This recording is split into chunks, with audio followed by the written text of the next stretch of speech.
All right, we are about to get started. We just want to make sure that the live stream is live.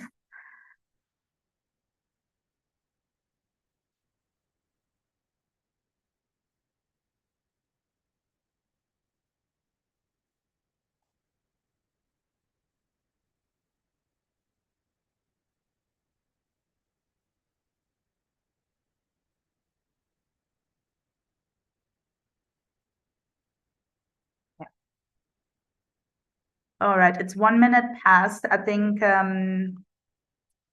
let's all switch our cameras on, those that can. Yeah, Kenny, do you want to do us the honors of an official introduction? Yes. So welcome to the second event of our public conversation series, South Designs, Planetary Futures. My name is Kenny Coopers, and I'll just say a few words before we move on to the speakers. South Designs is part of the Swiss government-funded initiative Governing Through Design, which supports critical and creative research on how design intervenes in everyday life worlds and planetary politics. And with this initiative, South Designs, we launched a call for projects to explore how design taught and practiced from the South forges planetary futures. And just to say a few words, over 150 teams from across the world responded to this call. 6 teams were awarded funding, and we'll have one representative of the team here to speak about their project today. The first event of this series was a roundtable, an opening roundtable with Paulo Tavares, Jennifer Gabriz, and Michael Uwemedimo. And they've very much already and very well laid out some of the central questions of this series. Question about what is design, what or where or who's the South, what is the planetary, and where do we situate the planetary? So if you missed that one, I think you can look at our YouTube channel and link up to see that. So today, our conversation focuses on occupations as forms of design in response to systemic injustice.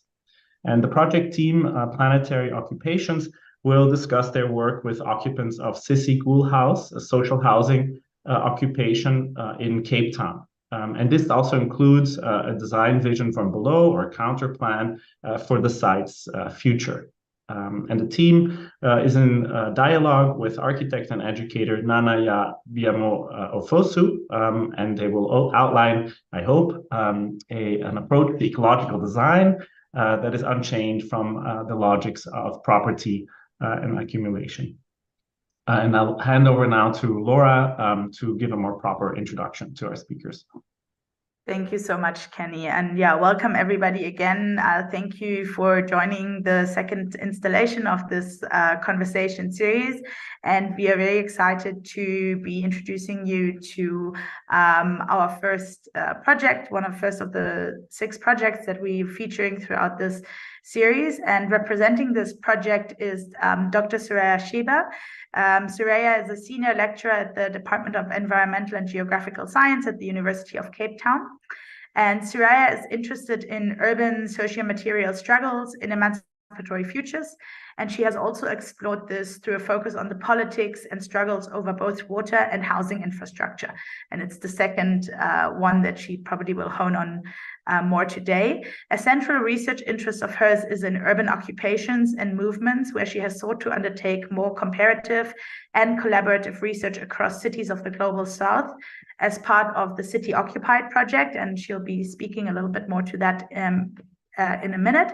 And she aims to continue and advance this work guided by a commitment to engage scholarship and comparative dialogue. And Soraya has also been an Urban Studies Foundation fellow that has been affiliated to the University of Amsterdam in 2022. Soraya will be in conversation with Nanaya Biamah-Ofosu, who is an architect, educator, researcher, and writer. She's also the director of YAR Project, which is an architecture practice based in London, which is dedicated to exploring counter-histories, material and diasporic culture through making, speaking, and writing architecture. Recent projects of Nana include the Victoria and Albert Museum's Applied Arts Pavilion, Tropical Modernism, Architecture and Power in West Africa at the 18th International Architecture Exhibition in Venice, Althea McNish scholar is mine at the William Morris Gallery in London and the Whitworth Art Gallery in Manchester, as well as the Archi Africa Pavilion in Venice and Common Communal Community, an exhibition at Magazine in Vienna that was launched recently, that was designed and curated by YA Projects and shows ongoing research focused on the African compound house as a communal housing typology. Alongside her practice, Nana also teaches at the Architectural Association and Kingston School of Art, and she has lectured widely in the UK and internationally. And her general interests include questions on diaspora, identity, geography, communality, and domestic particularity, and how these subjects encounter, align, and manifest through architecture and space. So especially with the last sentence, you can see where we think there are really interesting synergies of having these two wonderful women in conversation about their specific research and spatial practices. And just in terms of the format of today, we'll give Soraya the opportunity to give an opening statement that situates a little bit more the project of kind of occupations as practices of South design, or planetary occupations, as we've called it on the poster. And then Nana will give a response. And then both Kenny and I will engage the two in a few rounds of questions. And we'll also open it to questions from the audience. This we will primarily do through the Q&A function. If you want to ask a question or comment directly, then please indicate this to Tsepo, who is also online. He will be attending to the comments and the chat. So we can also unmute you and you can ask your questions kind of verbatim. But you're also more than welcome to ask them in writing. And without further ado, Soraya, I'll give you the floor. Thank you, Laura. So I do have some photos, but I think I'm going to begin with my notes, and then we can move on to the photos if we have time, or do that later. Okay, so I will be speaking to this notion of occupations as practices of self-design and planetary futures. To begin, what do we mean by occupation? So occupation of vacant land and buildings has accelerated in the context of a global housing crisis and increasing precarity. This is, in fact, like I said, global, but really something that is very much a presence in cities of the global south, where, as people like Edgar Peterson and Abdul Malik Simone have stated, are sites where the majority hold vulnerability. So within these conditions, people seek out places to live where they're facing both uncertainty and precarity. And within this space, occupations have become really ways in which life-making and home-making is taking place. It can be understood as a direct claiming and remaking of vacant space, carried out without the consent of what we might define as the formal property owner. And so in that way, arguably, occupations are really an attempt to claim the right to housing and simultaneously disrupt normalized notions of property relations. And in so doing, they really provoke foundational questions about city making and future imaginaries, really forcing us to reflect on questions that are so central to how we come to make the city across past, present, and future, asking the city for whom and by whom, and to what effect. So in taking this understanding as a starting point, our project recognizes occupations as a necessary and an immediate response to housing precarity, as well as precarious entities in themselves. At the same time, we are interested in occupation as a transgressive or a subversive practice, so foundationally disruptive to normalized spatial orders, and potentially then opening toward more emancipatory urban life worlds. So it's a question of world making in the now and into the future. As sites reflective of exclusion, ongoing social material struggle, but also of defiance and endurance, we hold the view that there's much to learn from these spaces, to learn from them about design, about experimentation, incrementality, repair, and ultimately really about advancing an ethics that is life-affirming within or despite state-sanctioned abandonment. So our intention here is not to romanticize occupations. We agree with David Madden when he says that urban life in its current configuration seems almost intentionally designed to be draining. And yet, occupations or modes of makeshift urbanism are the city for many. So in this project, which began almost 4 years ago, we have held an overarching interest in occupations as a remaking of vacant or abandoned spaces and as a mode of life and city making, specifically with an interest in the possibilities of making the city otherwise. This work and relationships have largely been anchored in Cape Town at the City Ghoul House occupation, which was formerly a hospital and abandoned more than 2 decades ago. So that's really where I will focus my discussion today, but I would also like to highlight, or it's worth mentioning, that alongside the focus on City Ghoul House, we have also sought to gradually, over time, advance a comparative engagement in dialogue both with academics and their movement partners in Sao Paulo, Bogota, and more recently also Dublin and Vienna.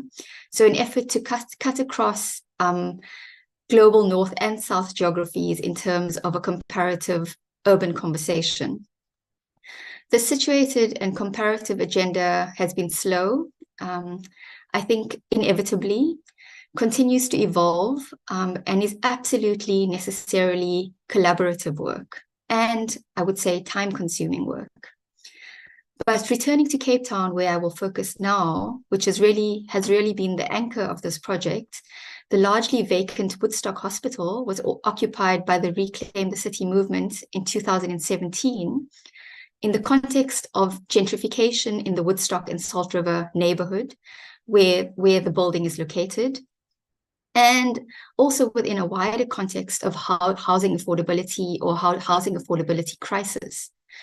The occupation itself began initially as a political tactic to contest the sale of public land for the development of a private school, as opposed to a call for well-located affordable housing in the nearby wealthy neighborhood of Sea Point.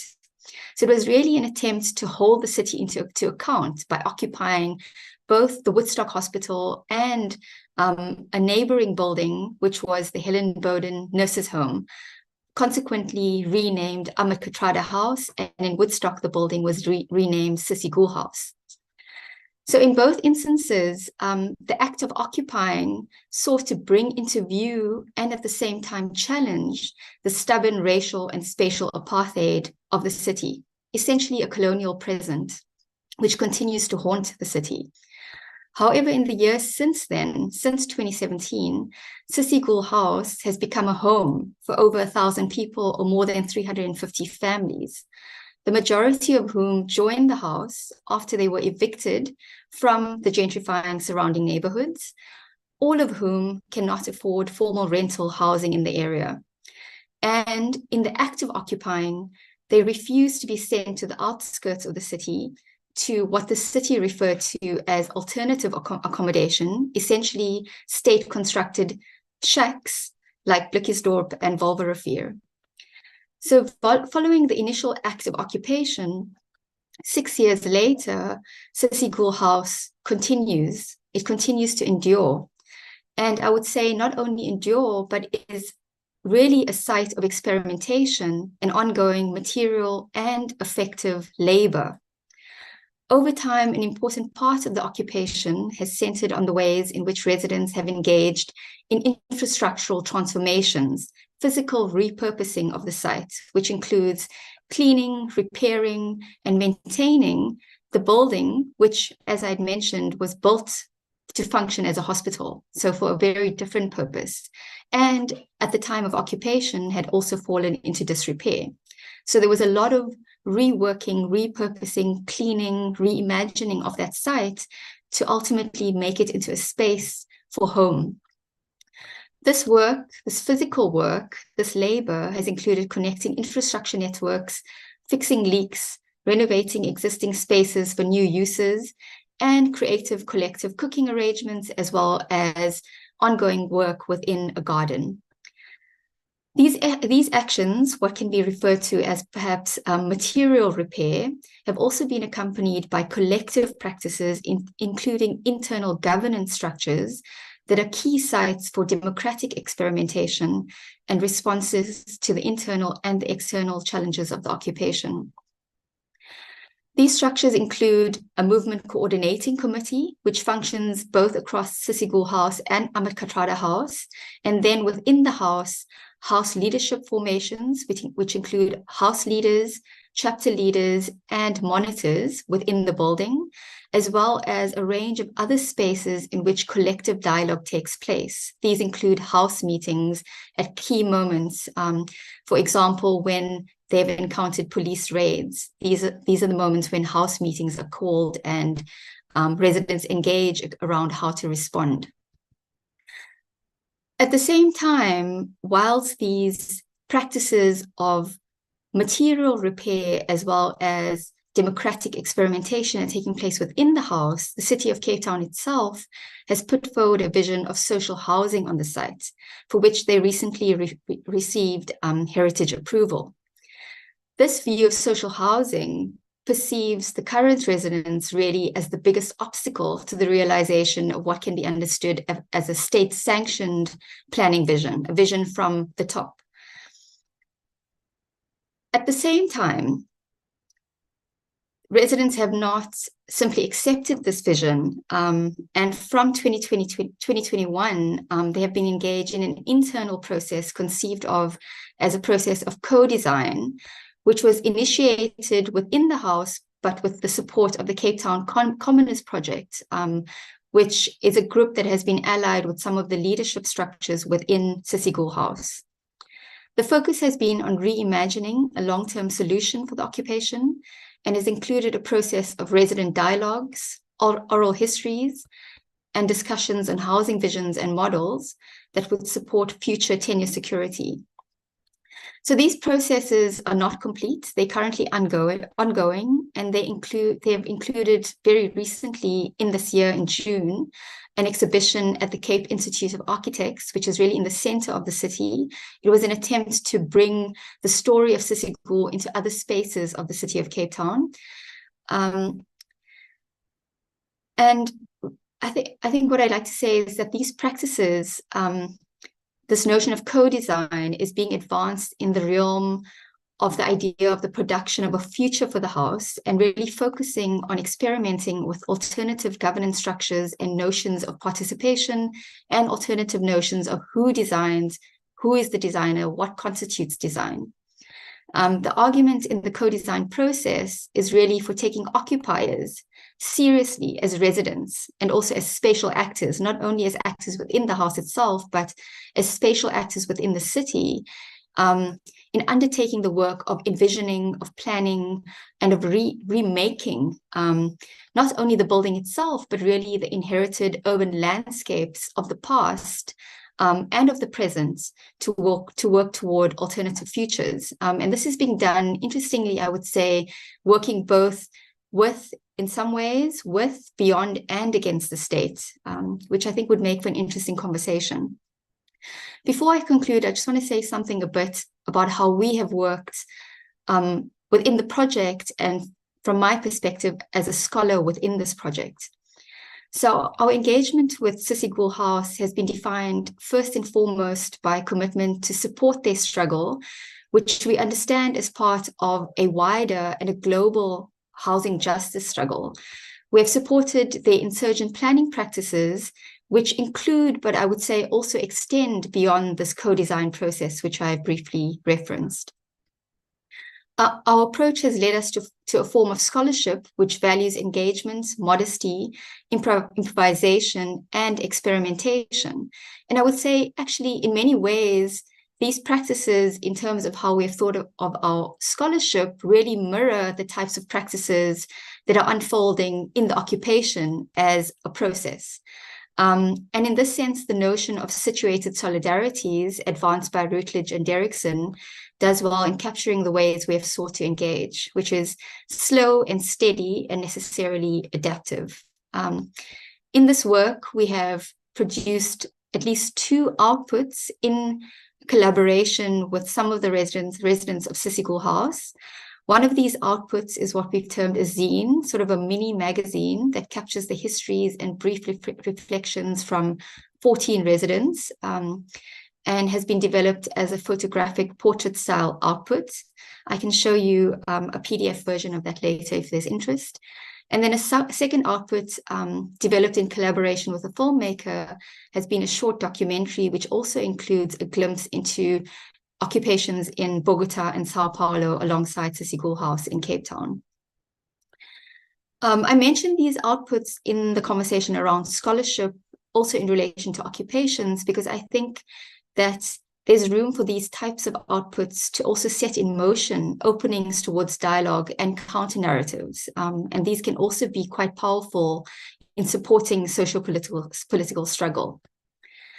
So in conclusion, more recently, we've also been engaging with CGH leadership structures and link partners to support the co-design process, and more broadly to support efforts to develop a counter vision in relation to the top-down vision that the city is advancing. We've also been trying to, over time, capture some of the material and effective labor of the residents in repairing and remaking the occupation.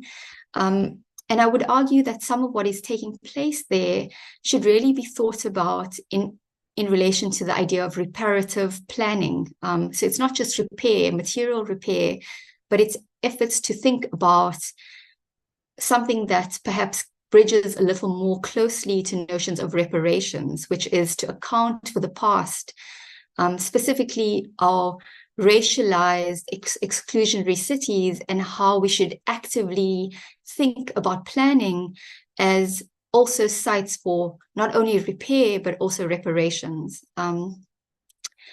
So ultimately, the approach that I'm speaking to, I think both what is taking place within Sissi House as an occupation, but also the work that we have attempted to do within the project. So I think the parallels in these two, they've both been informed by a commitment to collectivity, to experimentation, to incrementality and repair, and ultimately with a desire to contribute to advancing an ethics that is life-affirming and acts against a colonial presence. So I would say that this praxis, both in occupations and in academia, simultaneously can support struggles for spaces where acts of care and acts of radical love, to actually quote one of the residents and leaders of Sissi House, make life and home, and then to quote Ruth Wilson Gilmore, hopefully open up to spaces where freedom is a place. So that's where I will conclude, and I can show you the photos later if we don't have time now. Thank you. Beautiful, thank you. What a lovely note to end on, Soraya. Yeah, I hope everybody get a bit of a sense of the multi-layeredness of this project. I would now invite you, Nana, to give a bit of a response and reaction to the project. Yeah, thank you very much, Soraya, for your presentation.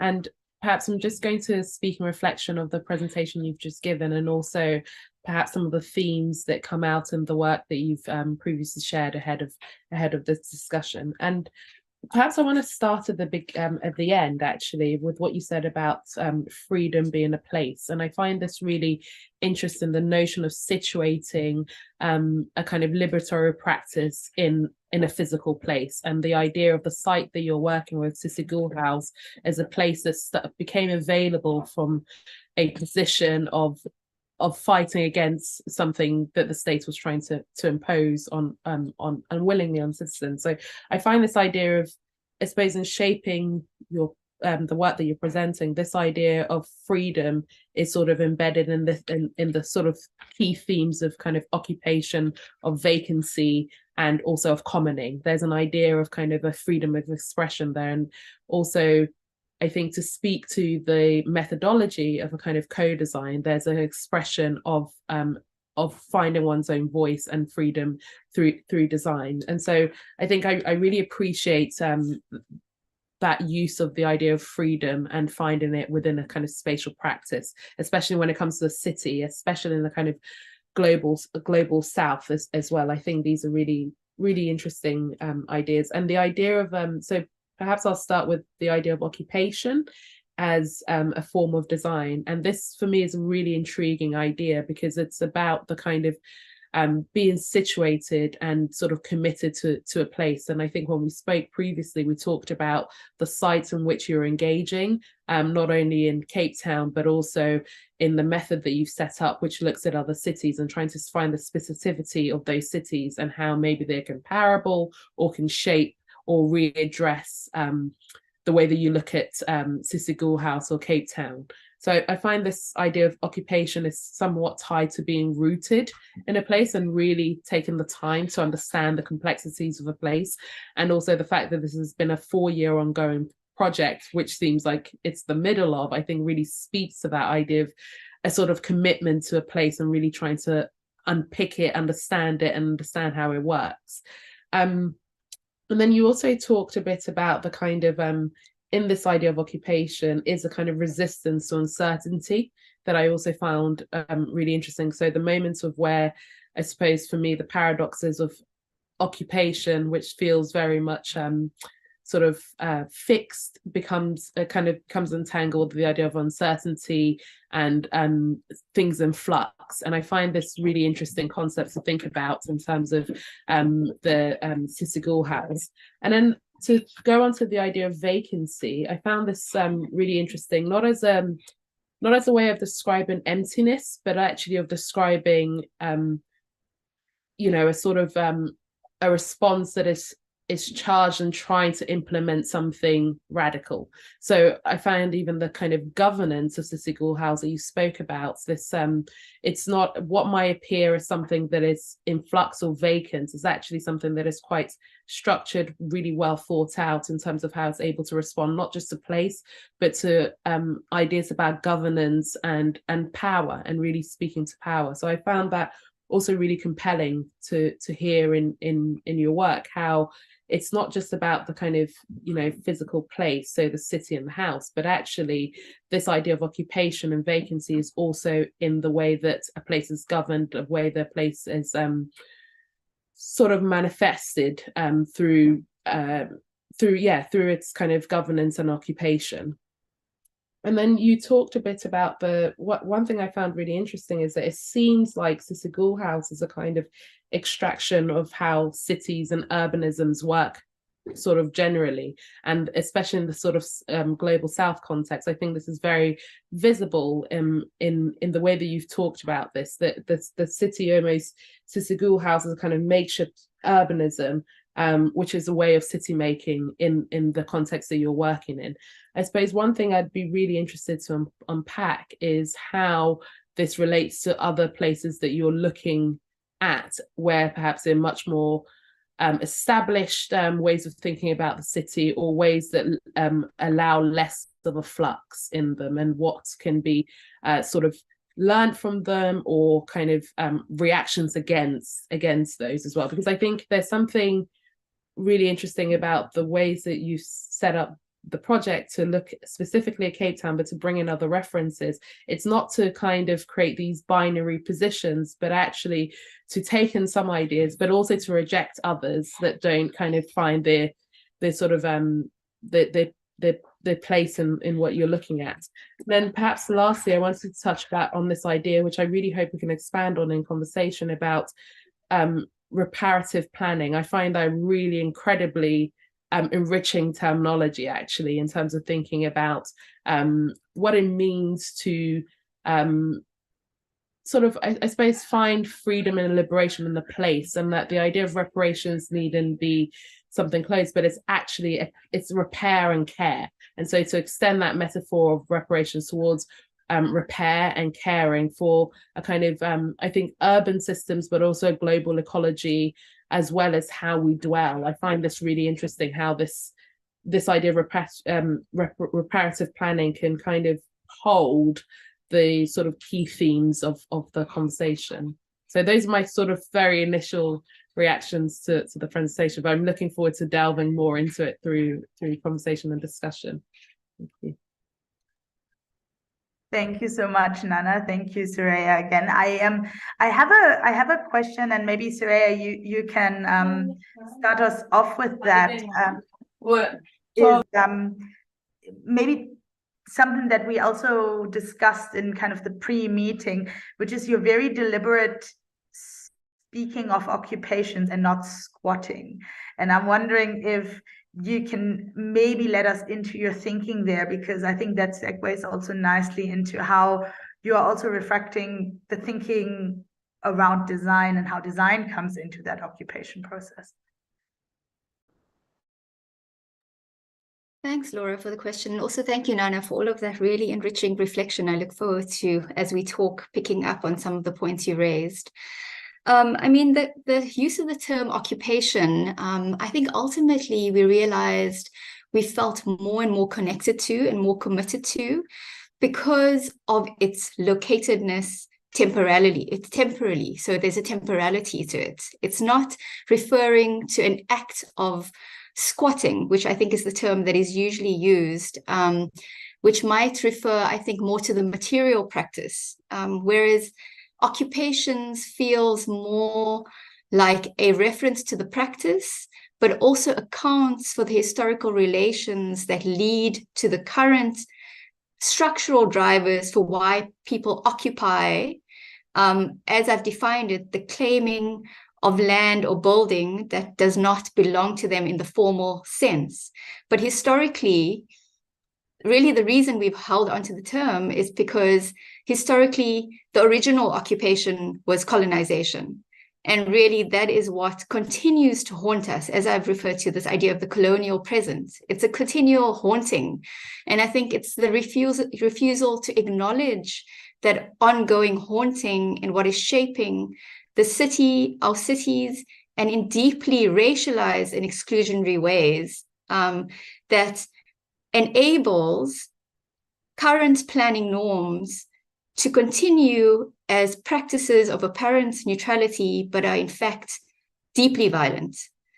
So that's really the thinking. It's like in the use of the terminology, the insistence on valorizing these practices as opposed to criminalizing them and locating them historically as necessary responses to structural drivers of exclusion that are in the now.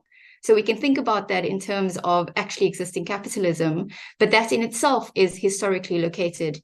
And so all of these divisions, all of the idea of property, right? The original dispossession does not go away. And so it's essential to think these practices of occupation both as necessary as acts of survival, but in fact very much in response to the ongoing normalization of that original historical but yet never-ending dispossession. So that's really why we have committed to that terminology, because of all of what it simultaneously references. Maybe I can also come in on this point. I find that that the way that you talk about it, Soraya, are really powerful, because there's something about occupying that is speaking to power rather than kind of just being a bystander. And occupation sort of registers that there is a power imbalance, and it tries to actually speak to that, I suppose. Whereas perhaps squatting is it's sort of really, that temporality isn't something that is empowering. It's actually something that's disempowering. You're always at the sort of mercies of ownership. Whereas in something of occupation, there is a questioning of that ownership as a legitimate thing in itself. So I find that really interesting, even the way that the terminologies that you're using as a framing for this contribute to how we think about this inhabitation? I could maybe just say something to that. That's really beautiful. I really like the way, like so many words that you've used, like the idea of power and also legitimacy. I think this is really so key because it's like an effort to turn that stuff on its head, right? Because in fact, the insistence that the act of occupation is criminal and disorderly delegitimizes those people that come to occupy out of necessity for survival. It delegitimizes them and it completely takes away the recognition of their presence and their humanity, really, in that space. It's in the language of illegitimacy through current planning and legal norms. What happens is that people's presence and their legitimacy comes to be eroded. And so I really like that you pick up on this idea that it's the questioning of the legitimacy of ownership itself, of property relations itself, which is essentially turning that notion of who is legitimate on its head. Maybe building on that, I think now that we have such a strong definition and conceptualization of occupation, I wonder if you can both reflect on what it means to frame that or to claim that as design. Maybe both what it allows and also what it might obscure or what its drawbacks might be.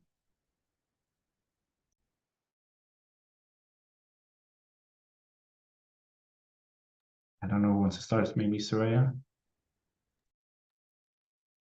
Okay. I mean, for me, in thinking about, which I think I tried to like kind of point to in the opening statement,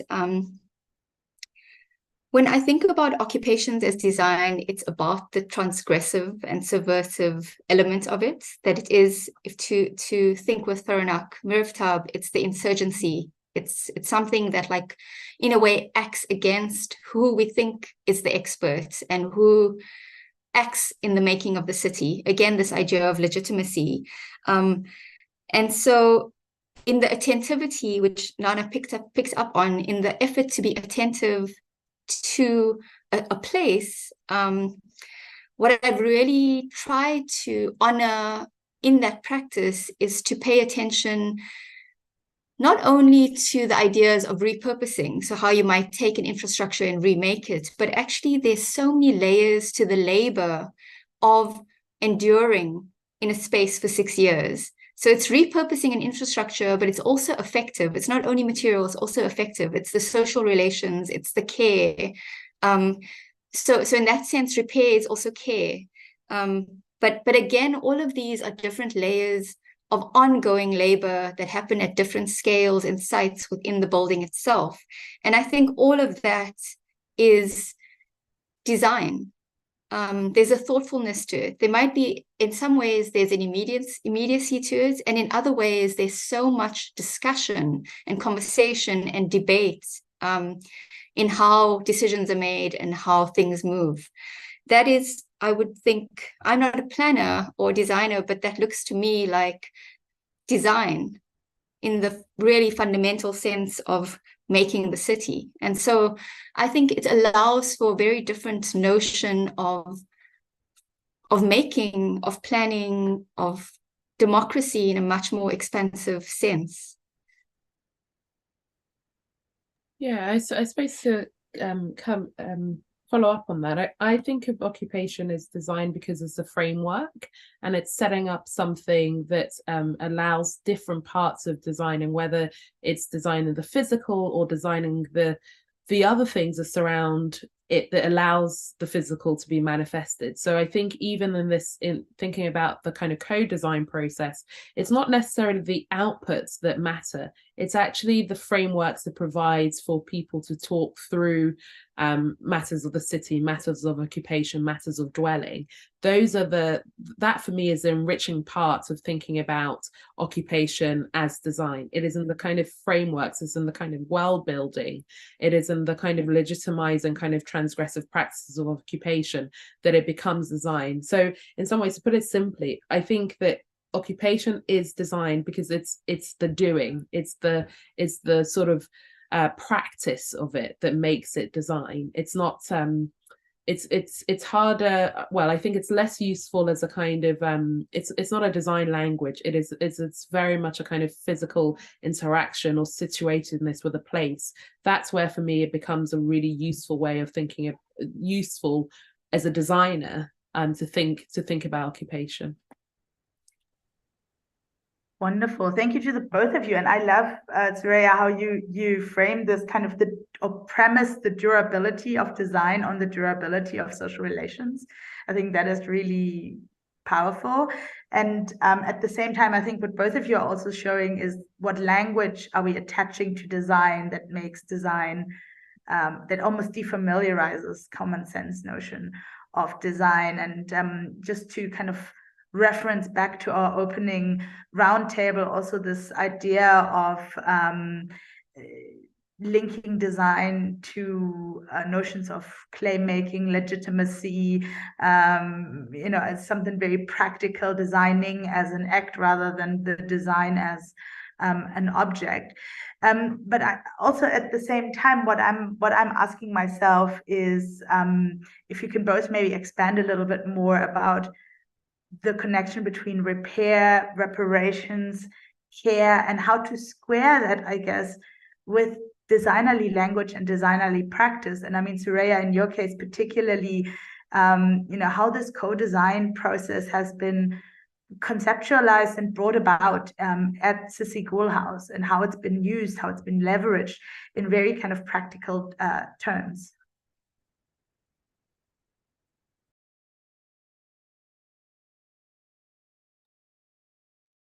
Thank you, Laura. So, I mean, I think just to talk about the co-design process first, and then I will bring that back to these bigger questions about repair, reparations, and care. I mean, I think the co-design process is something that in our initial conversation, I also perhaps indicated is something that I'm still trying to make sense of. So it's at the same time a part of these insurgent planning processes that I began to speak to, and I think in some ways is happening in parallel to. So there's a blurring in these notions of thinking about planning and design and disrupting how we think about planning and design. I think the co-design process is in itself still in the making. It's very much a process, as you were saying, this idea that it's more of an act than an object.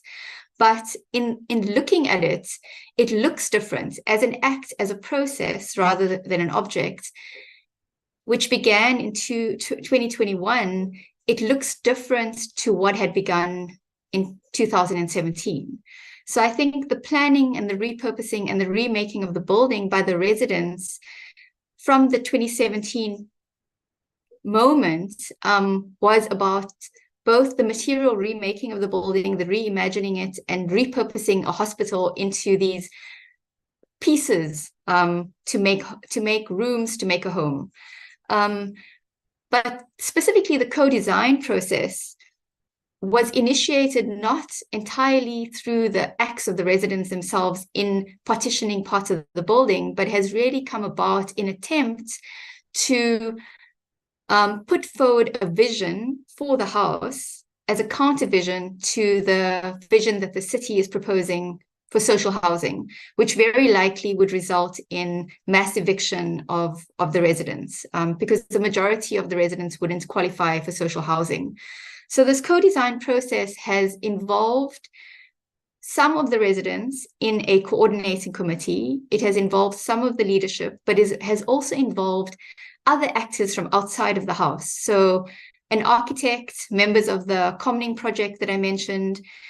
So I think there are a whole range of actors that are sort of converging in the space and are over time dialoguing and sort of figuring out how through a process they construct what they might call a counter vision. And I think that in that process, there's both something interesting, which appears to be subversive and transgressive, but there's also a complexity in the questions of who is in the room, who is directing the process, and also questions around expertise. As I mentioned, there are architects in the room, there are other people who would hold what we would think about as traditional notions of planning expertise.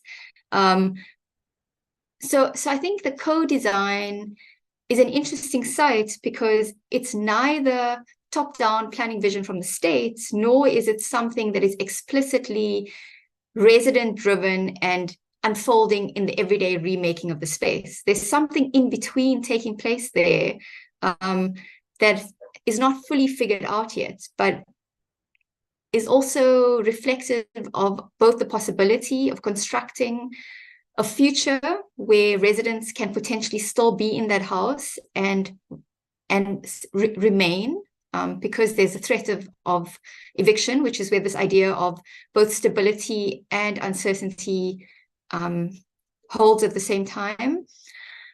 But there's also, I would say, there's a risk, because of the multiple voices in the space, there's a risk of crowding out the voices of the residents, and for certain actors to direct what might be called a counter vision.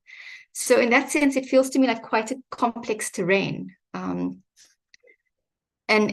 so I think it raises a number of questions of all the actors in that space, but still being figured out. I haven't come to this point of repair and reparation. I don't know if perhaps I could give Nana a chance, and then we can come back to these ideas, which are two things that I'm actively thinking about. Yeah, I suppose I find this this idea of co-design really interesting, because perhaps also from the London context, it shares similarities with what you're discussing, and it also has kind of counterparts. And I can see it from a London perspective. It becomes really interesting in how co-design has now become something that's actually codified towards the delivery of housing, and where it has its strengths and where it has its weaknesses, because there is something about the looseness of the practice that allows it to be transgressive, to be something that reimagines otherwise. Whereas in the context I understand it in, it's becoming something that perhaps, because it's been able to be codified, actually risks what you've been described, what you would really put well in the end there, saying that maybe it legitimizes other voices over those of the residents. So actually what ends up happening is something that shifts from what the residents imagine towards something that the state or other actors can live with. So I find co-design it's a really interesting act of designing, because it has to kind of engage with expertise, which are necessary, but also sort of pause on expertise and allow other voices to come in. And that tension is where actually can be really fruitful. But where it starts to maybe become a kind of standardized thing is where the sort of failings occur. But I suppose maybe that's my kind of sort of take on the method, or the design, the co-design as a design tool. But I suppose to the question of repair, reparations, and care, I suppose I think about those three as really quite interlinked. And I suppose to start with reparations is to think about sort of forming a more positive future, one that addresses history. And I think that's something that I think is really important in this question of repair as well, that there's an active reading of history that's embedded in that. It's not seeking to kind of move forward without actually really looking and understanding the background from which we're working. And so I think this for me, repair and reparations are very much linked, in that both of them are acknowledgement of sometimes quite problematic and tough histories, but also using those as points of reflections towards a more equitable future. And care for me is the act. So I really enjoyed how you brought in this question of radical love into your presentation, Soraya, because it feels like that is the starting point of a truly reparative practice, one that centers care, one that centers repair. It is, maybe it sounds really blue sky thinking, but it starts from a place of love. It starts from a place of understanding what the condition of being human. It starts from the position of thinking about dwelling. It starts from the position of really appreciating that housing is a right that we all have. And if that's unquestionable, then we can move towards, well, how do we provide that in a kind of, in a way that cares not just us ourselves, but the ecology in which we sort of dwell? How do we do that in a way that acknowledges care for the environment? How do we do that in a way that acknowledges care for the materials we use? So I think that this idea of repair, reparations, and care really somehow all come back to this idea of a kind of sort of radical love as a way of thinking about kind of placemaking. Sorry, that got very cheesy, but I think there's something really important in there. Yeah, I love every word. I mean, I completely agree with you. And I think it's, the idea of radical love, firstly, just to acknowledge that this term came from Karen, one of the residents and leaders at Sissigul House. And she was insisting on two things. She was saying, firstly, Sissigul House is a space of care out of necessity. And really the work that they're doing is both. So I've been thinking about the work that they're doing as foundationally about refusal, which in itself is a very deep historically located politics. To refuse displacement is also to refuse erasure. But I think the other side of that is all of the different kinds of labors that I've been referencing. Linked to that is exhaustion. And I've seen that so many times in all of the spaces within Sissigul House that I've interacted in. It's the everyday work of just sustaining life is exhausting. And then there's the work of the governance structures and the decision-making and the struggle to both maintain and take care internally within the building, but also in relation to the external pressures that are constantly there, sort of threatening this apparent view of fixity. There's always the precarity underlying it. But in holding it in place is the labor, right? Which is exhausting. But I think what she was saying is that at the core of that and the practice of continually ongoing or going in spite of it all is the radical love. And I completely agree with you that if we were to center notions of life affirmation, of equality, of humanity, and radical love in all of our praxis, that would fundamentally change how we operate. It would fundamentally change notions of who designs, how we design, what we design for, what we plan for.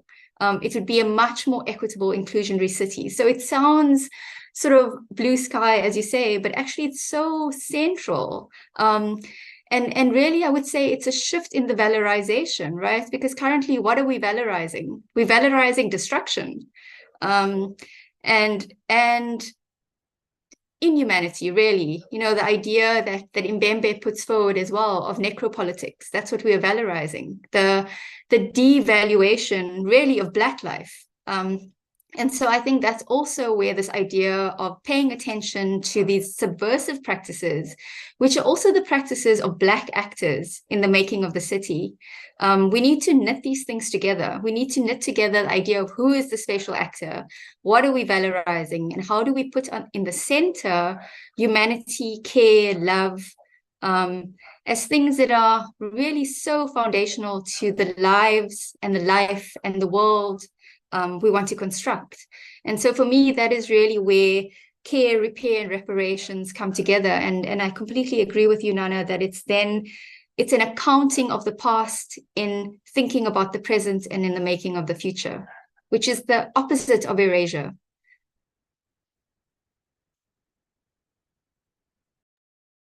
Maybe if I may since you both agree so much, I'm going to try and, create some tension here and ask if perhaps, as on the other side of this, if we consider this community not as a, kind of singular or organic one, but also one shaped by internal tensions, differences, exclusions, how these systems of attribution of space internally work, how work is distributed, how this, very exhausting work is maintained.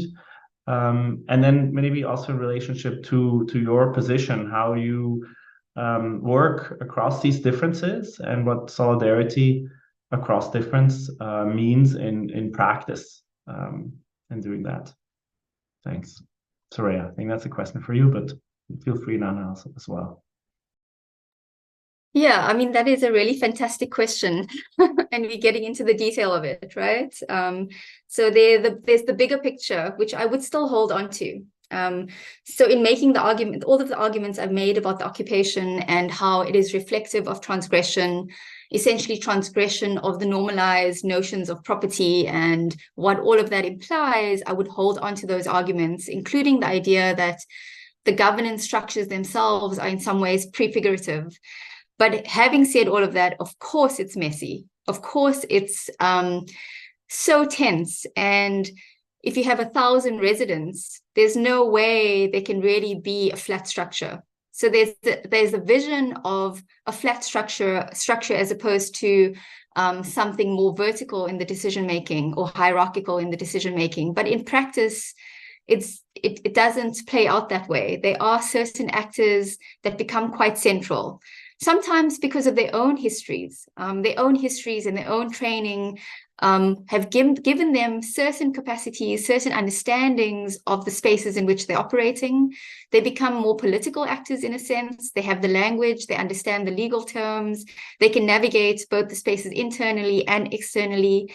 So you see certain actors rising, becoming more vocal, and influencing how the occupation itself runs not only on a daily basis, but also the decisions that are taken around litigation processes, for example, or the managing of various sections. And that certainly creates tensions within the house. I think what you also see is that there's certain kinds of allegiances or alliances that play out where some sections or some actors are more committed to certain leaders and would follow their direction as opposed to somebody else's direction, another leader's direction. So I think these are somewhat inevitable aspects of attempting to construct notions of governance within a space that now includes people that previously were living in privatized dwellings, like, just like a single notion of a home. So you have something that is much more porous and blurred. It's not just the home where you close your door, but something much more blurred. There are also other tensions that I think go beyond the governance. So it's just the everyday relationships. If you're living in a common space, things like children making a noise or being outside at certain times, these are some of the things that I think those of us living in homes where you close the door and your neighbor is not that visible, those are dynamics we don't have to grapple with, but they become quite central in spaces that are defined by more commonality in the interactions.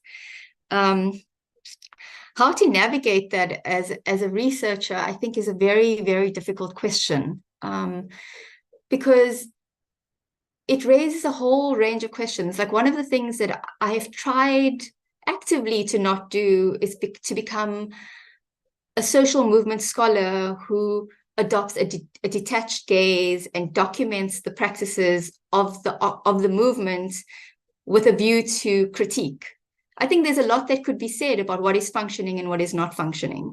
But I don't really see the political utility of adopting that position in the work that I do. I could do that, but that's not the lens that I've chosen to take or the aspects that I've chosen to actively write about, because I think that would simply serve my own academic interest, but not necessarily contribute to really the lives of 1,000 people. So that's kind of the position I've taken. Like, I can see the complexity, I can see the messiness in the relationships. I engage individuals, some of them in the leadership, some of them are people that I've simply developed friendships with in the house as a result of spending time in the garden or spending time in the kitchen. But in the conversations I have and the spaces where I put my energy and my effort, it's been sometimes in spite of what I hear, but always asking myself, as a scholar, where do I put my efforts and in what direction? So I think that I've made choices also about what I don't really delve into. Yeah, I'm open to hearing more, but I'm just kind of expressing my ongoing figuring out of how one works in a space like this and how you do that ethically. Yeah. Great. I mean, that's exactly what I was going to ask you and what we're maybe also getting into, because I think there are a lot of parallels between the ethos and the ethics of practicing engaged scholarship and the ethos and ethics of being, I guess, an engaged designer and designing with rather than for, right? I see quite a lot of parallels in this grappling, and maybe I don't know, Nana, how you're doing with the plugging in of your laptop, if you feel like you want to jump in here also as somebody who is, kind of in the practice as, kind of a spatial designer and spatial practitioner.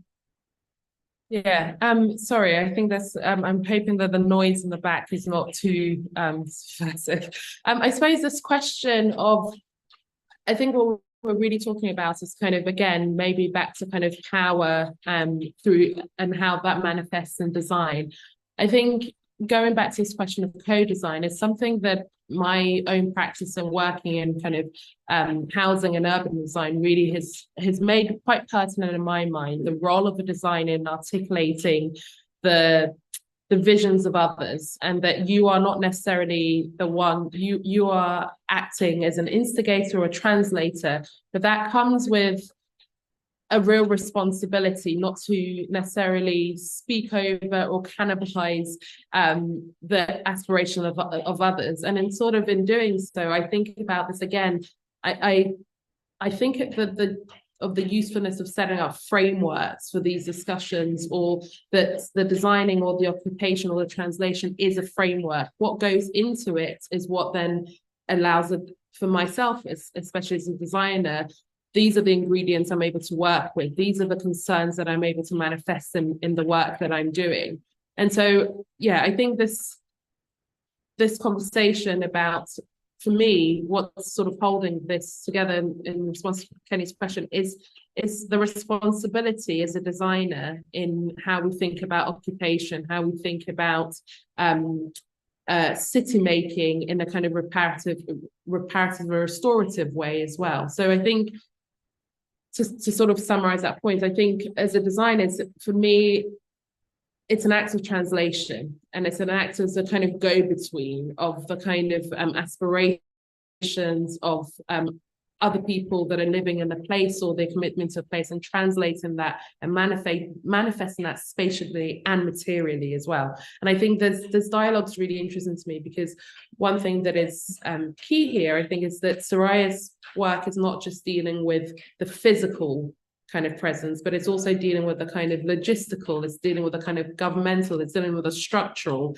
that then help the physical be manifested. And I think those things are really important to the conversation as well, that kind of how the physical is shaped by questions of logistics, governance, who has the knowledge, who feels that they can contribute to the question.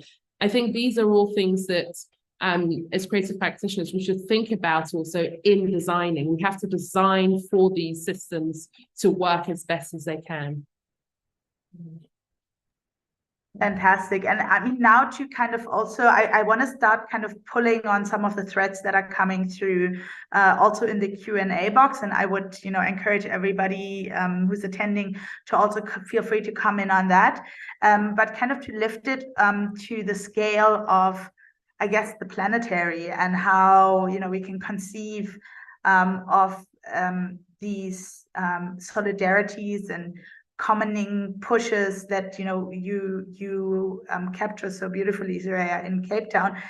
also, you know, in other locales, and you managed, like, you talked across kind of Bogota, Sao Paulo, now taking this to Dublin, to Vienna. Nana, you also have experiences now, you know, with your recent exhibition in Vienna, to kind of how you see this as speaking to a planetary conversation around, I guess, the value of occupations and the different ways in which it's not only about kind of housing occupation of vacant infrastructure, but also vacant land, right?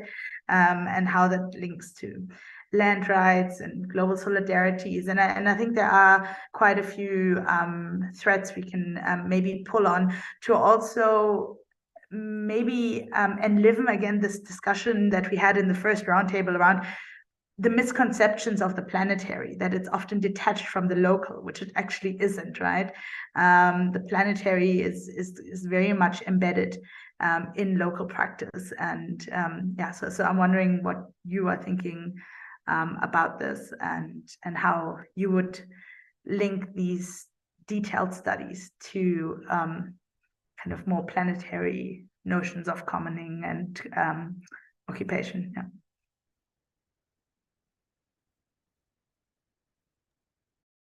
Nana, would you like to go, or?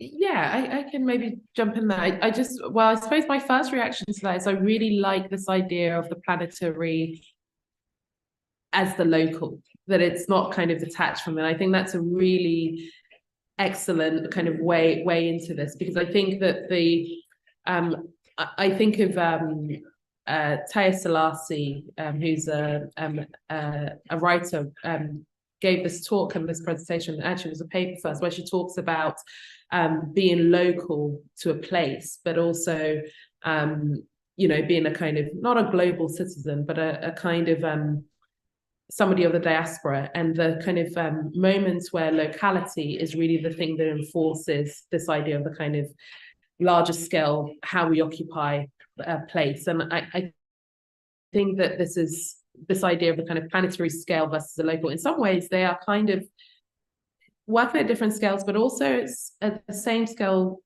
at once. So I'm thinking about the planetary as a series of kind of locals. They are moments which we know very well, and we can really be invested in. And that kind of understanding of a place in its local, most immediate context is what might actually help us think about a kind of larger scale. Because I'm thinking of, Soraya, the way that you've set up these things, to really understand the local context of a place is where then I think we can draw comparisons or kind of questions that kind of go between the place. So I think the question of the local within the planetary, in some ways, I think of the planetary as a series of locals. They're a series of deeply embedded questions that relate to a very specific place. And by understanding that, you know, that specific nature of a place, we're able to maybe extract, or, well, maybe extract is the wrong word here, but we're able to extrapolate kind of meanings that maybe are also applicable to other places, or also at the same time appreciate differences, which mean that we're able to reflect much more meaningfully on the local context as well. So I just said that to kind of open up this really, I think it's really interesting, this idea of the sort of juxtaposition of scales, which actually is sort of closer than maybe the sort of language suggests in some ways. Yeah, thank you. I mean, I really, in the conversation that we'd had previously, and you mentioned from the last discussion, this idea of the planetary was really interrogated. And in fact, a movement beyond the notion that we're talking about different levels of scale. And that really resonates with me. I think for me, I've always been much more interested in notions of relations, which allows you to draw connections across actors and spaces, beyond notions of how we might traditionally think about scale as something that is local or global. Relations cuts across that idea much more effectively, and I think opens up how we think about both. It allows an attentiveness to the situated, to to the everyday, to what might look like the mundane. It insists on that attentiveness, but it also insists that we elevate our understanding beyond that. So we are simultaneously attentive and we elevate understanding so that we can cumulatively make sense. But I think the practice of making sense is about more than that, right? So it's partially, so in this work that I just briefly mentioned, so we're anchoring in Cape Town, but we have really, at the same time as doing something situated and attentive, we've really tried to slowly advance a comparative dialogue. I would call it a dialogue. It's exchange. But the intention in that is to recognize that each site has a story to tell, but in conversation and in the listening and in the exchange, there's some learning that can take place, which can travel across. In some ways, it's the translation that Nana was referencing previously. And in the translation, there's revisability, which is, I think, also where Jennifer Robinson, when she talks about comparative urbanism, she talks about revisable concepts. It's ongoingly revisable in the dialogue, in the comparison. And so really that is the interest in why we are advancing comparison as much as situatedness, because it allows us to pay attention, but it allows us at the same time to not get stuck in a singular focus. It's additive. And I think in the additiveness, there's something that is like a cumulative assembling and reassembling, which in our project is not only about sense making, but it's about how we use that to contribute to world making. So that kind of is what the Planetary means to us. It's how the project itself, in the cumulative sense, in the exchange, in the conversation, is advancing emancipatory world making. And for me, that's where this matters. You know, we live, I think the conversation of the Planetary very much is also in connection to the notion that we are in a world that is defined by polycrisis in various senses. And so that's also partially where the connections can be drawn. If we advance this type of methodology, then we recognize polycrisis as structurally driven in place, but also connected across place. And therefore, there's room to think about what else needs to step in to counter that, to make something else. So yeah, that's kind of the thinking. And I think this also comes to these ideas of solidarities. And as you were saying, Laura, talking about land rights and vacancy, there's so many different specificities per site, but I think cumulatively, it's about making a different kind of world. And the drivers of what are holding us in place, there's certainly common threads that we all need to surface and hold in conversation with each other. Wonderful. I think Kenny had a question on the land as in particular. Yeah, maybe to follow up, since you mentioned this comparative move, if you could speak a little bit about how we might understand the kind of racial regimes of property and land ownership in other contexts, and how how that shapes occupation.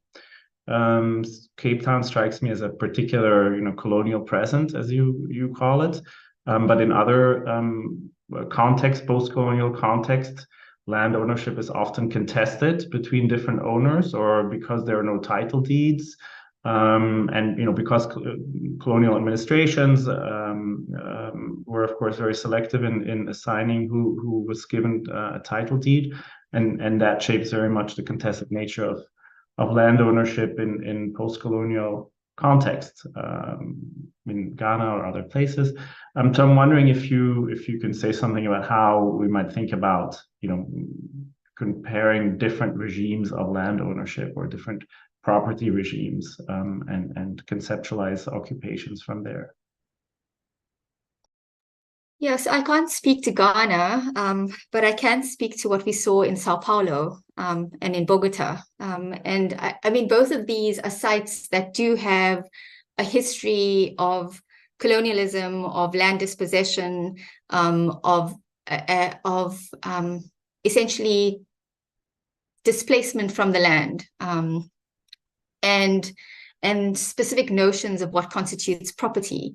But over time, there's also, as you say, there's been contestation and revisions about notions of ownership. So I think specifically Brazil is an interesting case in that their constitution in many ways mirrors ours, but they have the specific built-in notion of the social function of property, which is absent in the South African constitution. So we have the idea of the right to housing, but there's several caveats that follow that idea of the right to housing.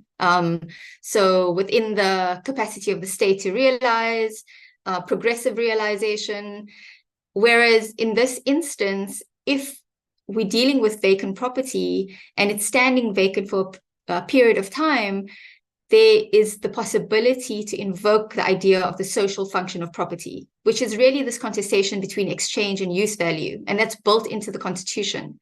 And I think that's really like one example of where we might be able to trace similar histories of dispossession and notions of like the construction of property relations, including racialization, but how that plays out in the contemporary form and how the Constitution itself is reused, or the malleability, I suppose, of legal mechanisms becomes a really interesting conversation in that comparative effort.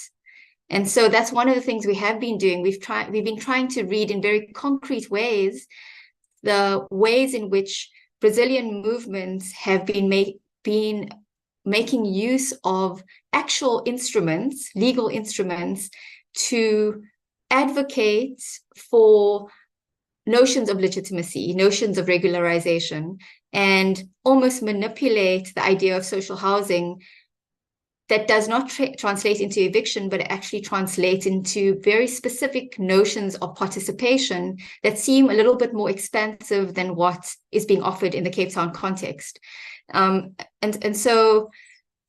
So one of the efforts that we're involved in at the moment is to look at these instruments, the practices, and the trajectories, because the trajectory is also different. I think what I'm trying to say is that it's not a straight line. There's the maneuverability that happens in the practice per story, even in a single city. So we're trying to trace different trajectories of what outcomes have been in certain occupations and to make sense of what strategies have been made use of, including playing around with the notions of private property and how that is partially opened up through the law, and see how that might translate into the South African context. Also to inform movement strategy, not only in the case of Sissi House. Yeah, thank you for that question. And I think there's a lot to kind of sort of unpick there. And I suppose maybe it's a good opportunity to bring in some of my own research work around compound housing and looking at that as not as a way of looking at occupation in a very different way to say the sort of in the Ghanaian sense, the occupation of a villa or a singular family home, and the compound house as a typology is a kind of collective housing type. Typically, it's evolved over time, and now in its kind of urban configuration, it's very much locally it's referred to as a passenger house. So it's this kind of continuous overturn of kind of different occupants, but historically would have been a kind of a sort of way of occupying a place by clan rather than perhaps by just kind of individual nuclear families. So I think that for me, the reason I bring this up is because it invokes a very different idea of ownership. It invokes an idea of ownership that is actually communal. It does not see the house as property, but something of an institution. And I think that there are similarities there with how Soraya, your work is approaching Sissi House. It's less about the kind of it's more than just the idea of kind of housing provision, but really seeing housing and its application to the city as a way of setting up a kind of institution. It's setting up something that is beyond just one person or body. It's something that it becomes a tool about thinking about, you know, kind of equitable placemaking. And I suppose for me, the house or the compound house is it's a useful analogy for thinking about ownership and thinking about how ownership is also incremental, how it can change, how it needs to change to adapt to people's growing needs, or I find it really interesting housing typology because it literally responds to kind of growth and certain pressures. It can shrink, it can be occupied in a kind of temporary nature. In the Ghanaian context, this is really important because people sort of historically were built with kind of by means what they had, so that have grown their houses as they needed to, and that kind of way of building where it's additive means that actually occupation can start before something is complete. And I find that that is for me a real mirror of kind of city and placemaking.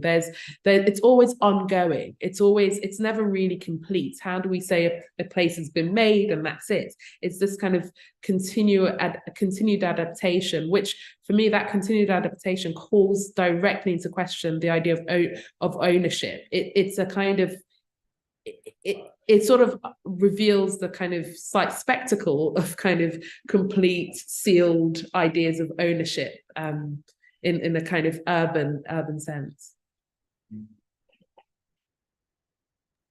Wonderful, thank you. It reminds me also a little bit about this notion of radical incrementalism, right? That I think Edgar Peterson and others have been toying with, and also kind of, I guess, the political limitations of that as well, because in this incremental way, you're kind of always at different stages of building, and it's sometimes difficult to build these kind of networks of solidarity and community around it. At this stage, I mean, we have about 25 minutes left on the clock, and I was wondering if there are any kind of comments or hands from the floor. You can raise your hand, we can unmute you, so you can give us your comment or your question.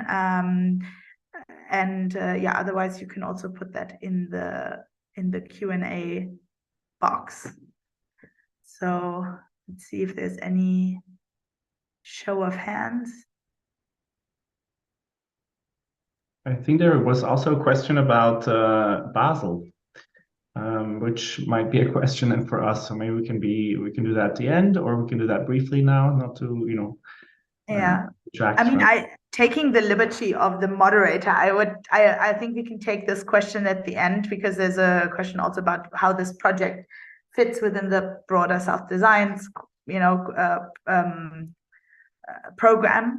There is a lovely question by Noor about asking us to think about the interplay between occupation and heritage making, including the role of documenting this, the process, and how this reconfiguration, I guess, is also a form of memory work, maybe, and these are my added words now, and not Noor's, but Noor, I hope I'm capturing your question. And I think how, again, history and the reclaiming of history plays an important role in occupation, and maybe this also emphasizes the use of occupation vis-a-vis the use of squat as the language we and you, Soraya, and your project are deliberately using. Yeah, could I maybe come in on that? It's I mean, I haven't mentioned heritage, but it's actually quite a central conversation at Sissi House. The one thing I did say is that the City of Cape Town has recently received heritage approval to proceed with this vision of social housing that they are proposing.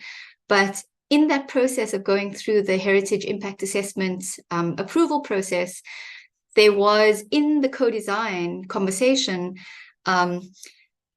a session held around the documentation of oral histories, and specifically reflecting on the location of Sissi House within the larger Woodstock area, which I mentioned is a gentrifying area of the city. And in fact, many of the residents in Sissi House would have been evicted from the neighboring streets, in fact, in Woodstock. And one of the claims that they were making is that this heritage impact assessment process was accounting for physical heritage, but having no reflection on what they are referring to as living heritage, which is the intangible heritage, their generational contribution to the making of the city, the relationships, the bonds in those spaces, which are not only in the now, but over several generations, and quite central to what constitutes the identity of Cape Town and of Woodstock and the surrounding area. And so the argument was twofold, in the one sense that this lack of accounting of the heritage was the absence of accounting of their historical and generational connections to the city and to the site and the contribution to the making of the city.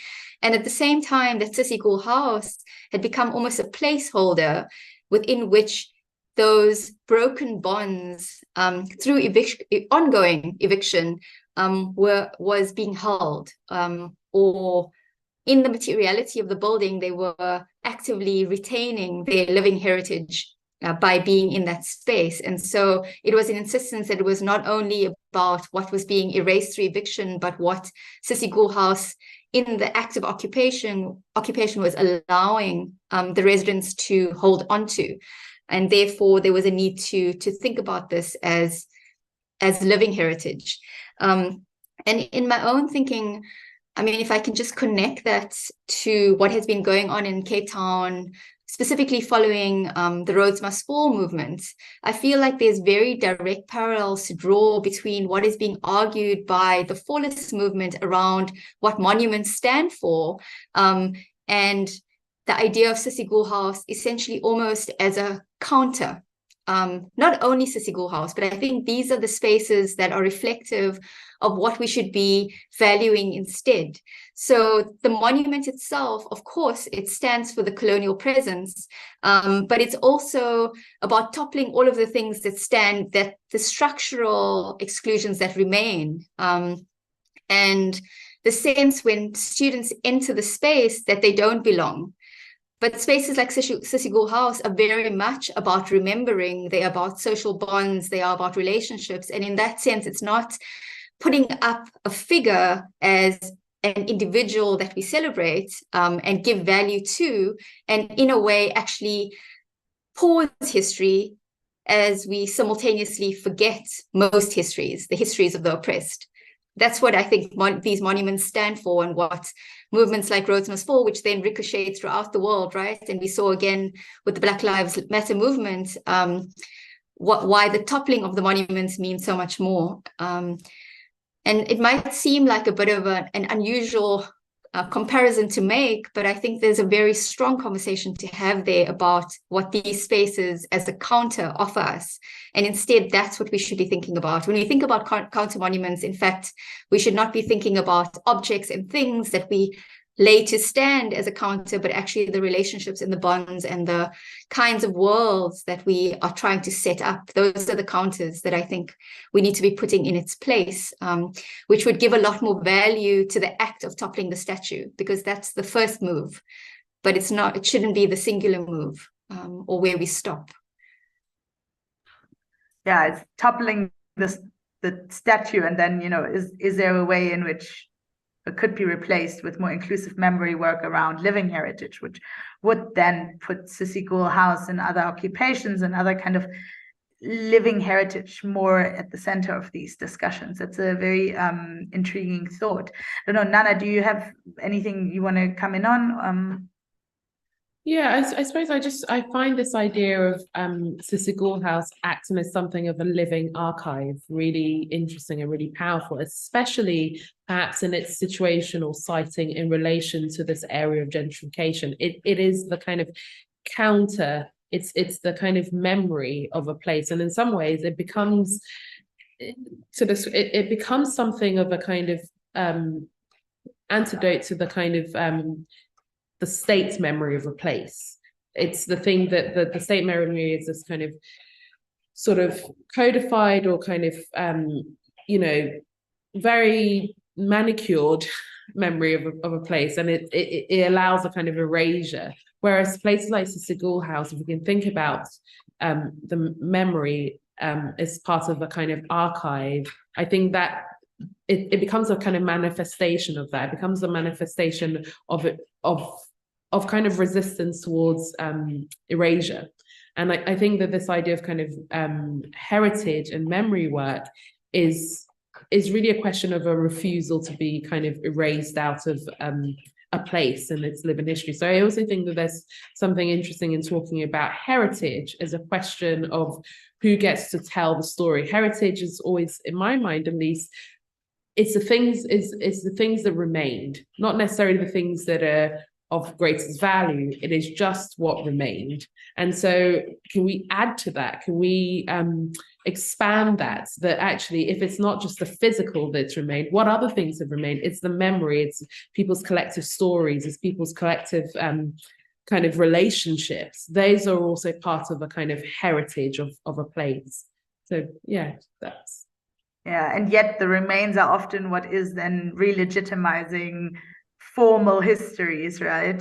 So the remaining of certain statues and memorials. So yeah, thank you. This is such an intriguing conversation. I want to actually go to the next question that was posed by Amanda Haas-Allen. And she's asking, is there currently a plan of sharing the gathered knowledge from the processes in Sissi House to other places in Cape Town? Is there a horizontal pathway to educate others in how property can be occupied and how inhabitants can live together democratically? But maybe, is there also an anxiety within government, to trying, obviously, to shutting down a project like Sissi House in order for it not to be replicated? Yeah. Thank you, Amanda, for this question. Yeah, I think it's more the latter, Laura. I mean, there's a lot of anxiety, which is also why efforts such as the co-design process, as you're aware, the process itself, very recently, there was an exhibition held at the Cape Institute of Architects to share the process up to this point, and in some ways to demonstrate that the residents are engaged in a dialogue around the future visioning of that site. Not only are they engaged in a dialogue around the future visioning of the site, but they have been actively engaged in the making of that space, in this practice of placemaking.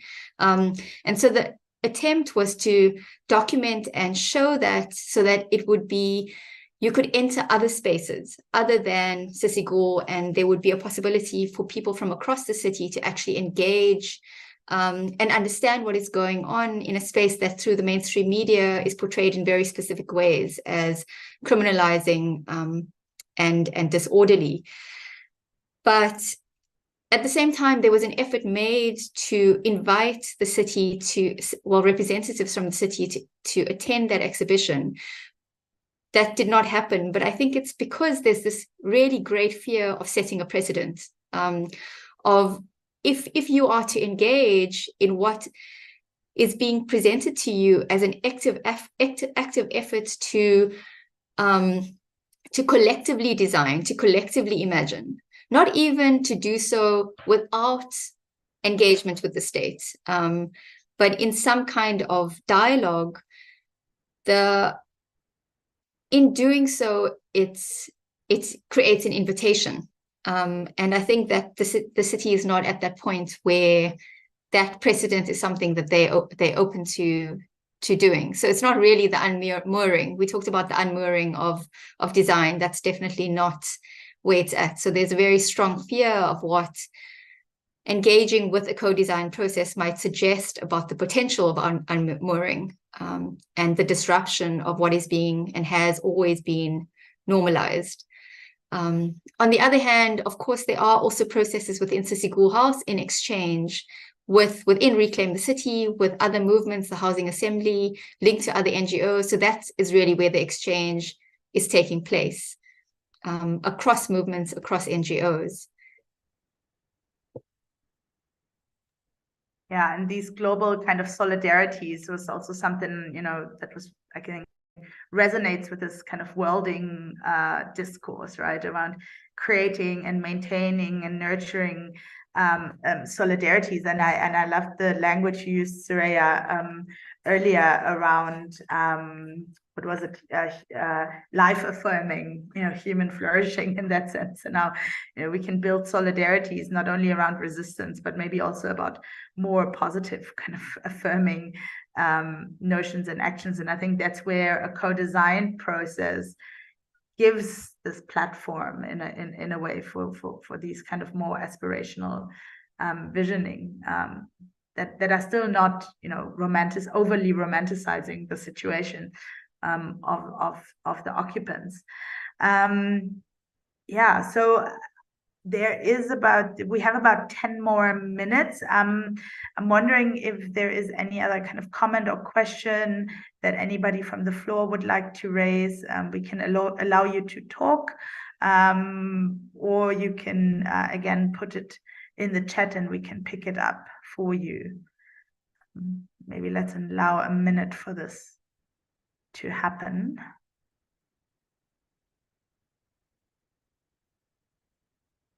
Maybe just while that's happening, I just wanted to reflect a bit more on this, what Soraya just brought up about the kind of the way that the state reflects on kind of co-design practices. Especially, I'm finding this conversation really useful in thinking about how co-design is understood in the kind of in the South as a design tool, and how it's maybe understood in the kind of in London or in the UK as something that is useful towards a means of showing kind of consent from people in the area that is being transformed. And I find this really interesting, how there's a kind of unwillingness from the state to engage because it seems to be empowering. And I think it'd be really interesting to see how this evolves in places like Vienna and Dublin, which perhaps think about co-design in different ways, where the state is engaging in some level with the premise that actually people should be able to kind of design a place, implements different ways of kind of living collectively together. And I'm just really interested in how this idea of co-design manifests in kind of different situations because of other things that are affected. So I think these things are affected by power, they're affected by economics, they're affected by kind of social hierarchies. And so it'd be really interesting to kind of read the idea of co-design as is affected and shifted by other things that it comes into contact with. Yeah, and I think that also goes through to the third, kind of big ticket notion of this series, right? We've talked about the Planetary, we've talked about design, but we also, kind of talking from the South, right? And then traveling this kind of North-South binary through using occupations as a lens, through using co-design as something that, can trouble this. That's probably a lovely line of inquiry to kind of end up on and tie up our conversations. Soraya, do you want to have a go at it? Yeah, thank you. That's actually a lovely idea. So, I mean, just to say that we are, as I mentioned, we are involved in a project that is holding three thematics together. It's vacancy, occupations, and commoning. But really, commoning is something that I think we've used almost as a placeholder, in some ways to reference the making of the city otherwise. But we have these three thematic threads that are helping us to think across geographies, North and South geographies, specifically Cape Town, Sao Paulo, Bogota, and then Vienna and Dublin. And in each instance, those that we are in a conversation with have focused on parts of, or more so on one of these threads, but we also recognize that in holding them in a conversation, we can think about vacancy firstly as not emptiness. It's the appearance of emptiness. But the first question we need to ask is, what lies beyond the appearance of emptiness? Speculation is one of the answers. So it appears empty, but there's a lot going on there. But there's also room to translate that appearance into so many different potentialities. And so we're interested in how that translation can be or has been observed in some instances to move towards occupation, but not occupation only as momentary, as the act, but actually as the practice, as the process, as the struggle, and as a potentiality possibly towards the making of the city otherwise. So those are the threads that we're holding, and then it allows us to think across these geographies, which then is not looking for comparison as like for like, but actually comparison as exchange, as something generative. And so, Nana, your idea that we actually read co-design is something that we had not explicitly thought about, because it's something that we're seeing in Cape Town, but not necessarily we haven't necessarily have begun that conversation around how is that translating in these other sites. But if I think about Vienna in particular, I mean, they have a long history of common housing practices. Red Vienna is a very strong illustration of how they've really thought about housing provision to be more equitable. But again, that active translation and thinking across geographies immediately makes clear it's not about taking a practice and moving it as an answer, but that does not suggest we shouldn't have an exchange and think across. And so I think that idea more explicitly of reading the idea of co-design is a wonderful provocation, and something I'm definitely going to hold on to as we continue this conversation, specifically between Cape Town and Vienna, because I think there's something there that would be really, really interesting to play with, and therefore also allow us to think about what the risks and the potentials of co-design are here, so that we also are aware of what codification might look like, right? Because I think that's something that has also been the story of the success that is Vienna. When you dig a little bit deeper, it's not necessarily a success story. There's more to it. And I think part of that is the codification. So thank you for that. That's definitely something, as we continue the comparative conversation, I'm going to hold on to. Yeah. Thank you so much, and maybe that's also a nice segue into this last question about Basel, which is a bit of a question for us also. What's this? Why is this in Basel? And I think you've already given very much the answer, Soraya, in explaining the thinking across geographies. And I think this is especially necessary from a place like Basel, which is so rooted in its ways of understanding itself, that decentering perspectives is really key, I think, to doing more original and more relevant urban research. Laura and I just came actually from a whole day of master thesis workshops where we see the fruits of I think this translation and thinking across sites by looking at Basel from perspectives such as racial land ownership regimes, which is usually not considered, or to think about its very famous iconic architecture by Herzog and de Meuron from a perspective of maintenance and the work of maintenance. To think about borders, migration, and mobility. So, I think our students illustrate also that you can think across and from far away or from elsewhere, but very much also situated and rooted and engaged with familiar places. So that, I think, just as a final segue to say, comparative thinking or thinking from elsewhere is, I think, a key element of the program. And I think with that, we can maybe close. I don't know, Laura, if you want to say a few things.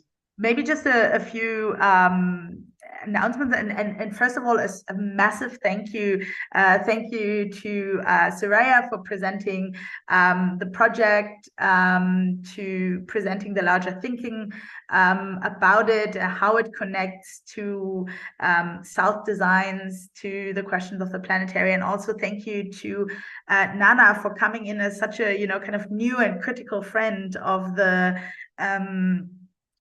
work that Soraya and the Sissy Koolhaas team are doing. And yeah, I think this conversation has been really enriching and really wonderful, because it has brought together such synergies between Nana, your compound house work, and Soraya, your ongoing work, obviously, with Sissy Koolhaas and other occupations across the globe. So thank you so much for sharing, and we've also included in the chat a few kind of resources, things where you might want to read further. If you're interested in the framing of this series, then there is an interview that Kenny and I have done with our media partners at CauseArc. There's also a lovely article that's hot off the press by Soraya and Nate Millington, which is laying out the ways in which one can actually think with Sissy Goolhouse within and across context. And we are also happy to share this if it's for you ending up behind a paywall. We are happy to email it to you. Yeah, we also encourage you to look up more of Nana's work, of Ya Project's work, which is also peripatetic and everywhere. It's doing this lovely exhibition in Vienna at the moment. So yeah, keep a lookout on our critical urbanism page. There will be also write-ups on this conversation. You will be able to revisit the live recording on YouTube, which you're also welcome to share far and wide. And our next event will be on the, can you please correct me, 12th of November? It's, the date I forget, but here's the thing in the chat. It's in a few weeks. And it's called, yeah, go ahead. You go ahead, yeah. Okay, it's called Reimaginations, and it'll be conversation with the team of one of the 16, the next team in conversation with Françoise Vergès.